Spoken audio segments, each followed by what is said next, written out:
샬롬. 사자 소학 첫 번째.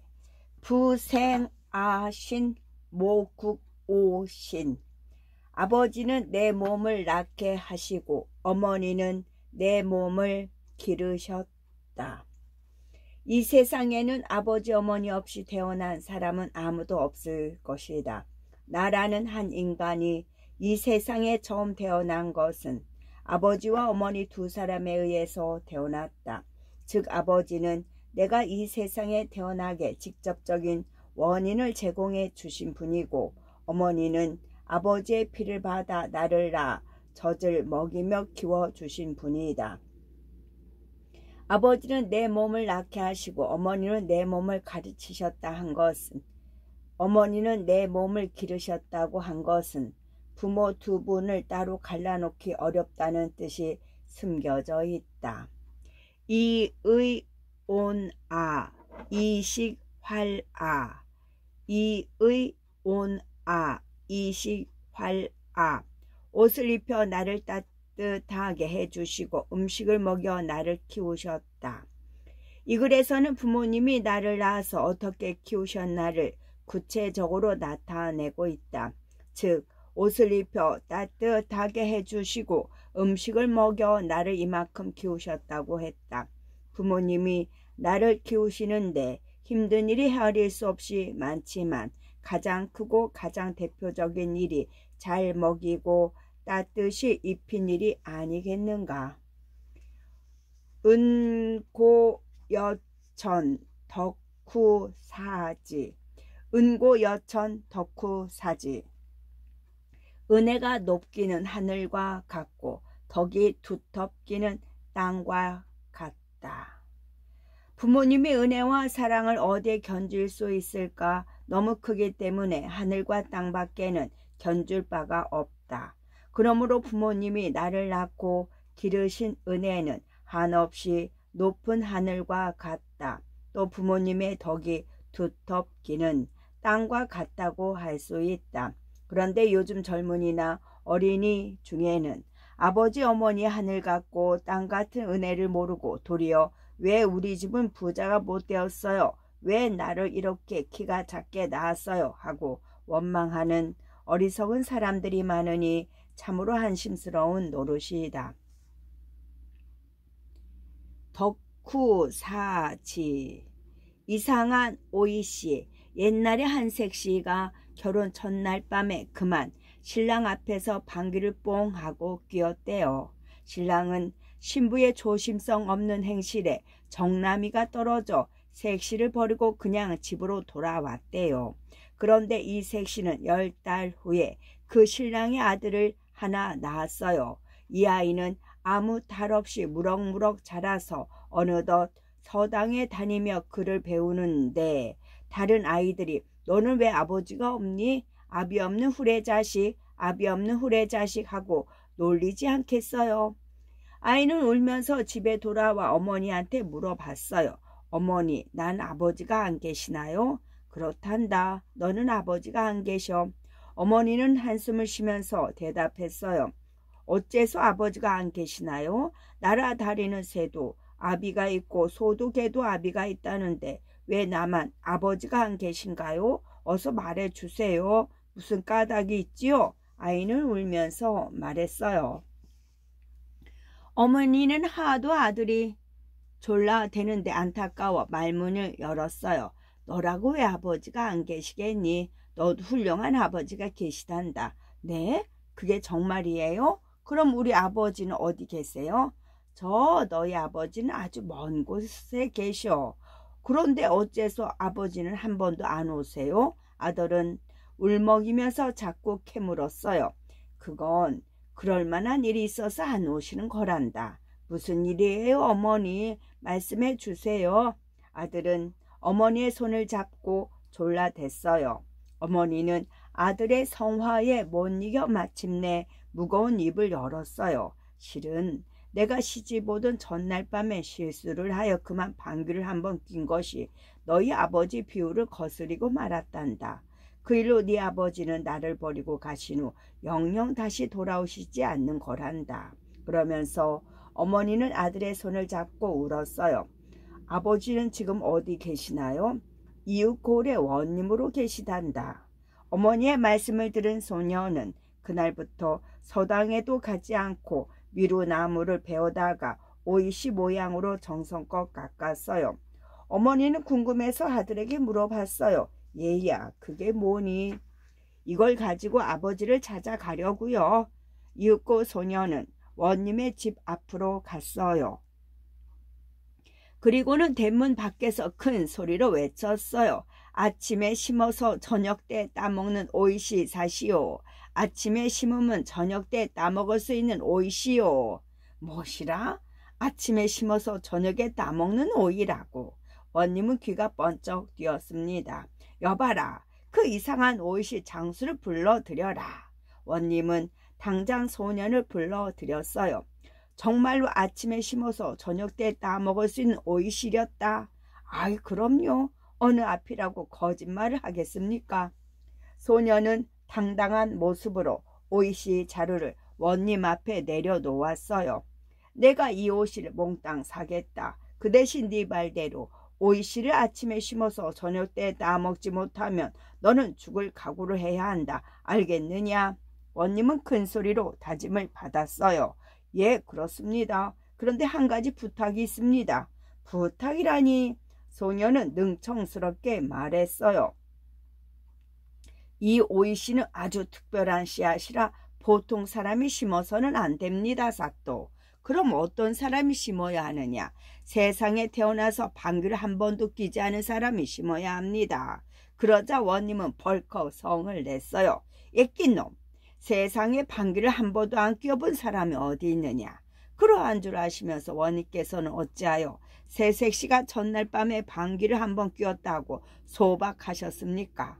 원님은 소년이 하는 말을 듣고 보니 마음속에 짚히는 일이 하나 있어 이 소년을 가까이 불러 자세히 알아보았어요. 소년의 이야기를 처음부터 듣고 난 원님은 자기의 잘못을 뉘우쳤지요. 그리고는 예전에 자신이 버렸던 부인과 아들을 불러들여 아주 행복하게 살았다는 이야기입니다. 부모호와 유의추지. 부모가 나를 부르시거든 대답하고 얼른 달려가야 한다. 부모호와 유의추지. 아버지 어머니께 효도하는 일이란 내가 돈을 많이 벌어서 호화로운 생활을 해게 드리는 것이 아니다. 효도는 아주 작은 일부터 실천하는 것이다. 이 글에서처럼 아버지 어머니께서 예 절수야 하고 부르시며 네 하고 대답하면서 밝은 얼굴로 달려가는 것이 아버지 어머니의 마음을 기쁘게 해드리는 일이며 그게 곧 효도이다. 효도란 결코 크고 어려운 일이 아니라 평소 생활 속에서 행하는 작고 쉬운 이름을 깨달아야 한다. 부모, 책집, 물로, 물답. 부모님이 나를 꾸짖으시더라도 성내지 말고 말대답도 하지 말라. 부모, 책집, 물로, 물답. 요즘 어린이나 청소년들은 버릇이 없다는 말을 많이 듣게 된다. 버릇이 없다라는 말은 무슨 뜻일까요? 한마디로 말해 A 범절, 예절이 부족하다는 말이다. 그것은 어렸을 적부터 부모님 밑에서 기본적인 가정교육을 잘 받지 않고 제멋대로 제 고집대로 자랐기 때문이다. 이 글에서는 부모님이 나를 꾸짖더라도 성을 내지도 말고 말 대답도 하지 말라고 가르치고 있다. 어떤 경우에는 부모님의 말씀이 현재의 자신에게 조금 맞지 않을 수 있다. 설령 그렇다 할지라도 세대 차니 뭐니 하고 부모님의 말씀을 따지고 무시하는 것보다 다소곳이 부모님의 훈계를 듣는 것이 자식이 취해야 할 부모님에 대한 예의라 하겠다. 부모 유병 우이 모료. 부모님이 병원에 있으시면 근심하며 치료할 것을 궁리하라. 만약 내가 아파 누웠을 때 엄마 아빠가 돌아보지도 않는다면 얼마나 섭섭하겠는가. 이와 마찬가지다. 만일 이처럼 부모님이 병왕 중에 계실 때는 말할 것도 없고 집안에 근심 걱정거리가 생겼을 때에도 우리는 마땅히 가족과 함께 걱정을 나누고 해결하도록 힘써야 한다.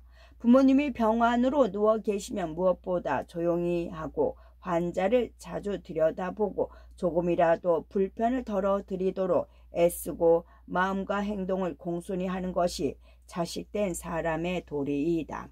효도에 대하여 부모님의 마음을 편안하게 해드리는 일을 효도라고 합니다. 예로부터 우리나라 사람들은 아들, 딸이 어버이께 효도하는 것을 큰 자랑으로 여기고 몸소 실행해 왔지요. 그럼 우리가 몸소 실행할 수 있는 효도의 방법은 어떤 것일까요? 부모님의 뜻을 존중하고 따른다. 부모님을 도와드린다. 이때 대가를 바라서는 안 된다. 부모님 앞에서 공손하고 부드러운 말씨를 쓴다. 부모님의 심정을 깊이 이해하려 노력한다. 부모님의 실수를 이해하고 받아들이는 아량을 지닌다. 부모님을 이해하고 대화할 수 있는 분위기를 만들도록 노력한다. 부모님께나 형제간의 바른 예절을 지킨다.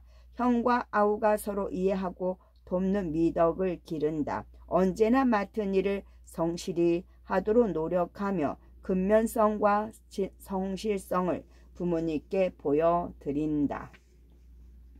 부모님께서 즐거울 때와 울적할 때, 괴로울 때와 답답할 때, 한가할 때와 분주할 때 부모님의 마음을 잘 헤아려 도와드린다. 위에 같은 일들은 누구나 평소 조금만 관심을 갖는다면 실천할 수 있습니다. 하지만 그 실천이 그리 쉽지 않지요. 공책에 일기 쓰는 일처럼 처음 몇 번은 쉽게 하게 됩니다. 그런데 얼마쯤 시간이 흐르면 흐지부지해지기 쉽지요.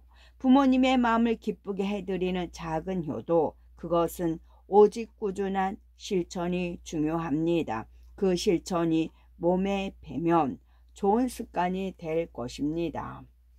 부모 출입 매필 기립. 부모님이 대문을 드나드실 때는 반드시 일어서서 인사하라. 아버지 어머니가 외출하실 때 아들 딸들은 당연히 일어서서 대문까지 나가 배웅을 해야 하지요. 이 일은 가정생활에서 어른을 대하는 가장 기본적인 예절입니다.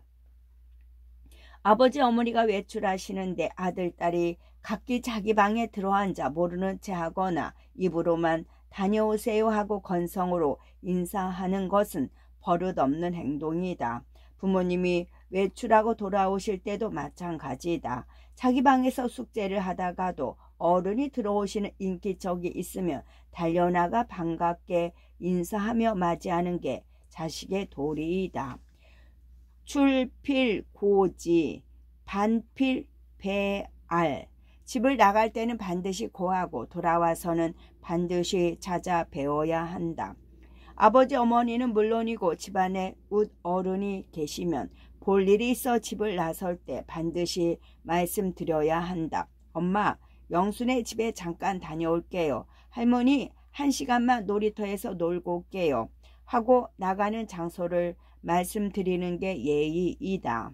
집에 돌아왔을 때도 어른 앞에 얼굴을 보이고 인사를 드려야 한다. 부모님은 아들, 딸이 밖에 나가면 행여나 무슨 일이 생기지 않을까 걱정하게 된다. 혹시 나갔다가 귀가 시간이 늦어지면 꼭 전화로 미리 말씀드려 집안 어른들의 걱정을 덜어드리도록 한다. 부모 예지 희이물망. 부모가 나를 사랑하시거든 기뻐하며 그 은혜를 잊지 말라. 아버지 어머니는 내가 아무리 못생겼어도 이 세상에서 제일이라고 여기며 사랑하신다. 내가 공부를 잘 못한다고 겉으로는 꾸중하셔도 속마음으로는 이 녀석이 언젠가는 열심히 할 것이다 라고 믿으신다. 이런 부모님의 사랑을 받을 때 마음속으로 기뻐하며 그 은혜를 잊어서는 안 된다. 옛날 풍습에는 노부모가 계신데 아들이 환갑 만 60세를 맞이하면 그 아들이 색동옷을 지어 입고 노부모님 앞에서 재롱을 부리며 춤을 추었다. 부모의 사랑과 은혜를 잊지 않고 기쁘게 해드리기 위해서이다. 박석고개의 전설.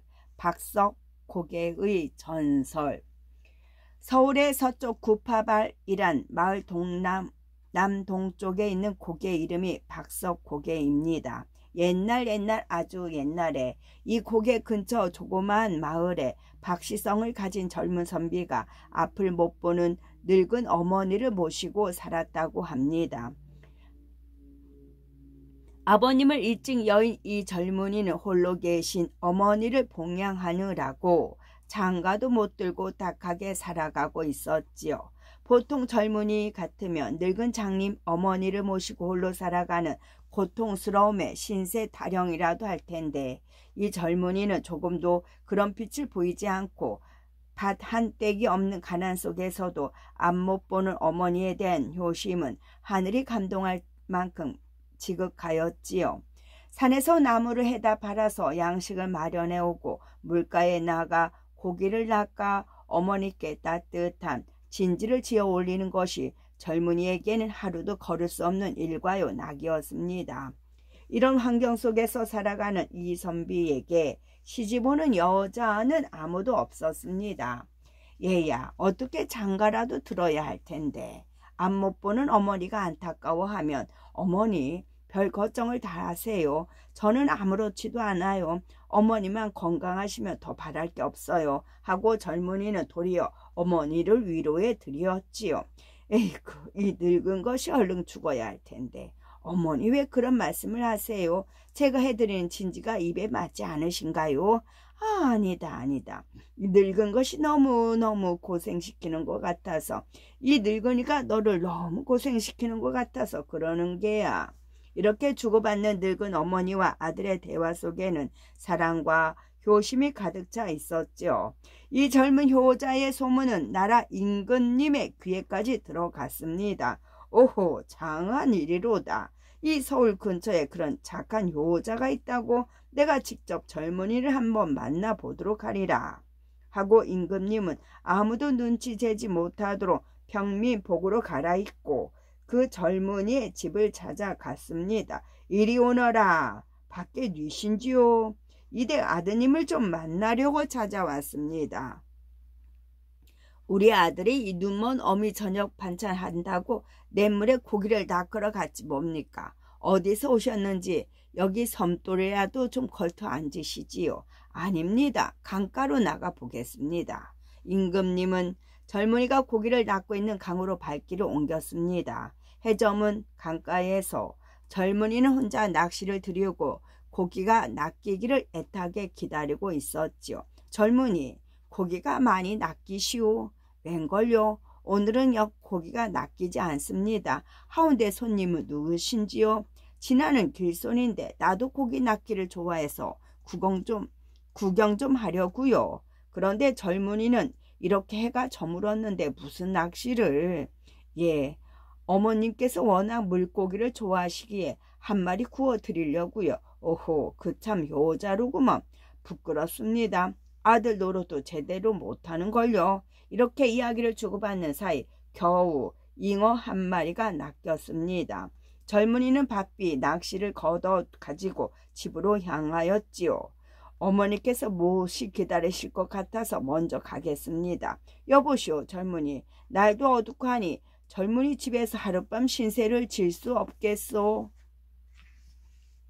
글쎄, 주무시는 건 어렵지 않지만 워낙 누추한 곳이라서 손님을 모시기엔 부끄럽습니다. 원 별소리, 가난한 살림이 무슨 죄가 되겠소? 임금님은 나그네 행세를 하며 젊은이를 따라갔습니다. 젊은이의 효성은 과연 대궐에서 듣던 소문 그대로였지요. 구차한 살림이지만 젊은이는 따뜻한 진지상을 차려 들고 와서 눈먼 어머니께 밥 한 술 떠 입에 넣어드리고 구운 고기를 젓가락으로 조심조심 집어 정성스레 입에 넣어드리는 것이 아닙니까?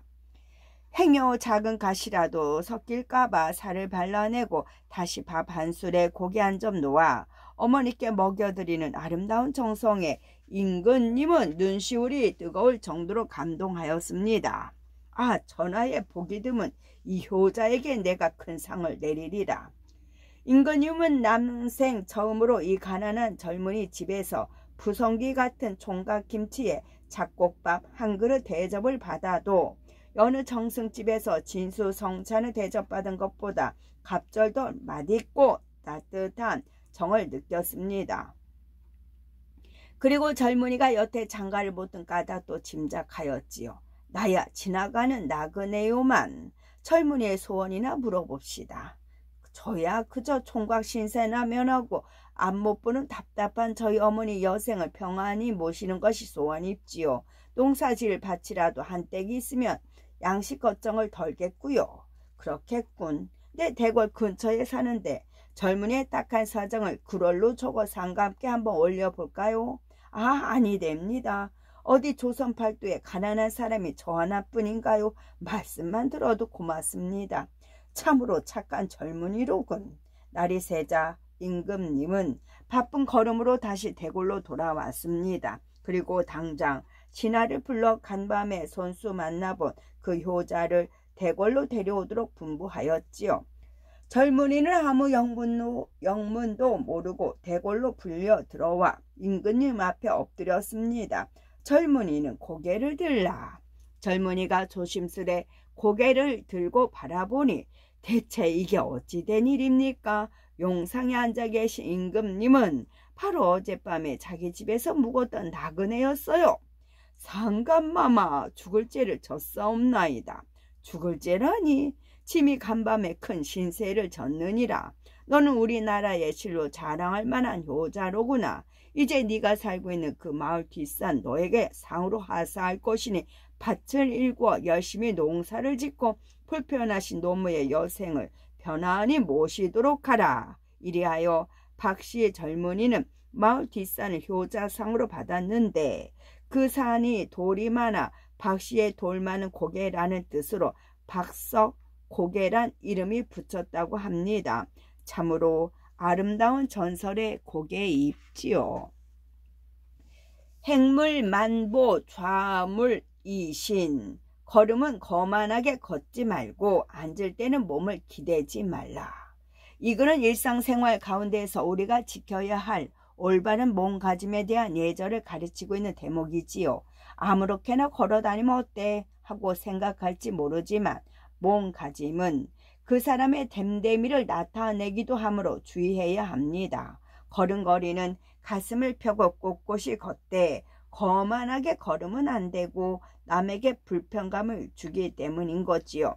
앉을 때도 벽이나 나무 기둥 같은 데 몸을 기대지 말고 허리를 편 채 반듯하게 똑바로 앉는 습관을 가져야 합니다. 거만한 걸음걸이나 기대 앉는 버릇은 건강에도 좋지 않을 뿐더러 남보기에도 좋지 않으니 늘 바르게 앉고 서고 바르게 걷는 습관을 기르도록 노력해야 되겠지요. 물림 문중 물좌 방중이라. 문 가운데 서지 말고 방 한가운데 앉지 마라. 사람들이 드나드는 출입문 한가운데 버티고 서 있으면 어떻게 될까요? 이것은 마치 찻길 한가운데에 차가 막아 선 것과 같은 이치입니다. 얼마나 남에게 방해가 되겠습니까? 방해만 되는 게 아니지요. 드나드는 사람들이 문을 막고 서 있는 사람을 곱게 볼 리가 없습니다. 지나다니는 사람마다 버릇없는 놈이라고 손가락질 할 것이지요. 또 방 한가운데 떡 버티고 앉아있는 것도 다른 사람 보기에 몹시 거만하고 당돌하게 느껴질 겁니다. 앉고서는 사소한 행동도 반드시 판단력과 예의가 따른다는 사실을 알아야 되겠지요. 계명, 이기, 필관, 필수. 닭이 우는 새벽에 일어나서 반드시 양치질하고 세수하라. 아침 일찍 자고 일찍 일어나는 일은 생활의 기본이지요. 이 글에서의 가르침도 닭이 우는 이른 새벽에 일어나 양치질하고 세수한 뒤 몸을 단정히 하고 글을 읽는다든지 눈을 감고 앉아서 생각을 하라는 것입니다. 사람은 건강을 위해서 밤에는 자고 밝은 낮에는 일을 해야지요. 학생 시절에는 공부가 일이나 마찬가지입니다. 그러면 잠은 얼마나 자야 할까요? 보통 사람의 수면은 8시간이 적당하다고 합니다. 그러나 밤 10시에 잠자리에 들면 다음날 새벽 6시에 일어나야 되는 거죠. 그 8시간을 기준으로 1시간쯤 더 자고 덜 잘 수는 있겠죠. 언어 필신, 거처 필공. 언제나 말을 삼가고 거처는 반드시 공손히 하라. 이 글에서는 말에 대한 예의와 사는 집에 대한 예의를 나타내고 있습니다.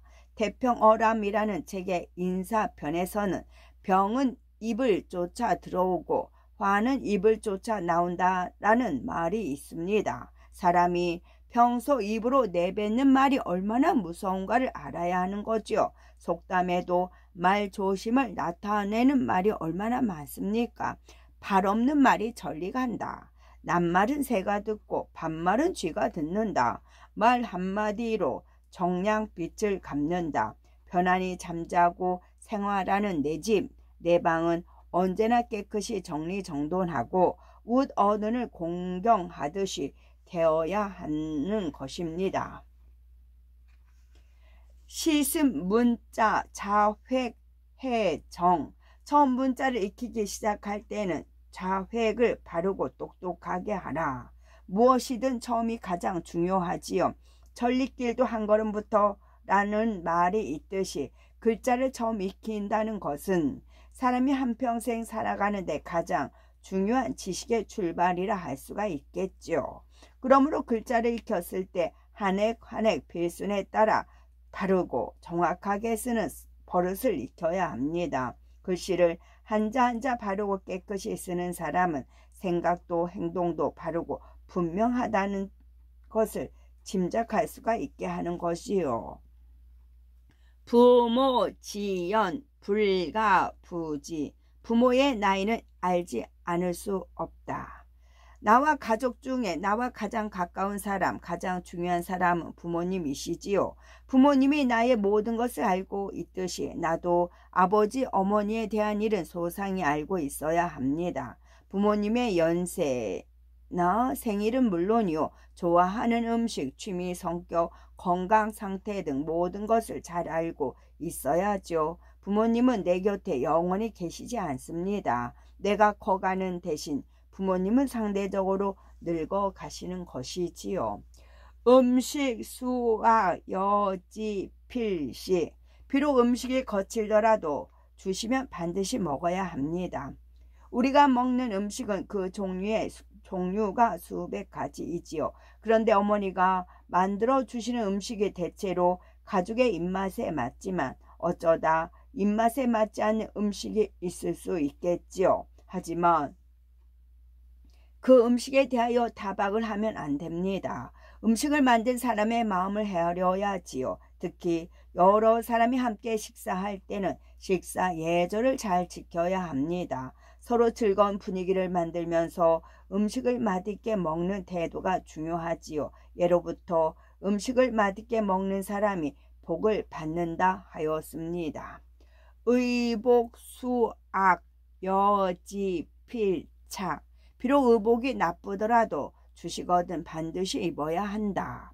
사람이 옷을 입고 산다는 것은 참으로 행복한 특권입니다. 다른 동물들은 옷을 따로 입을 줄 모르죠. 몸을 보호하고 추위를 막기 위해서 몸에 털을 기를 뿐입니다. 그런데 사람이 옷을 입는다는 것은 추위를 막고 몸을 보호하는 외에 또 다른 이유가 있죠. 그것은 예절입니다.